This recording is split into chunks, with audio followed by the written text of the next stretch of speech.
Welcome to Luca is a Billionaire, where the only thing I invest in is your answers. You start by signing into the exact Google account linked to the channel or profile you want to change.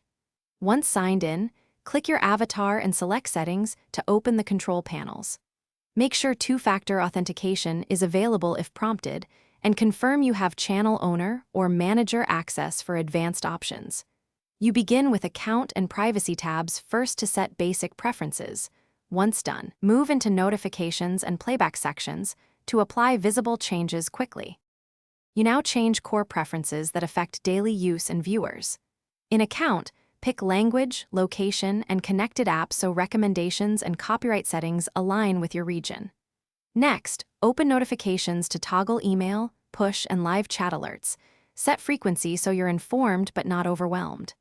Then visit Playback and Performance to set default video quality, captions, autoplay, and where to show stats. These choices reduce buffering and improve viewer experience, so adjust based on your connection and audience.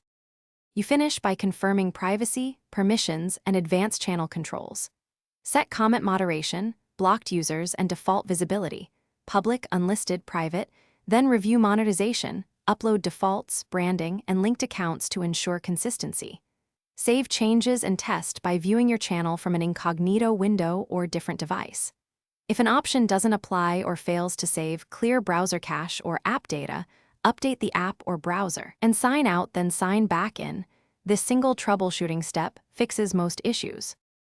Thanks for watching and please subscribe. It's the best investment you'll ever make.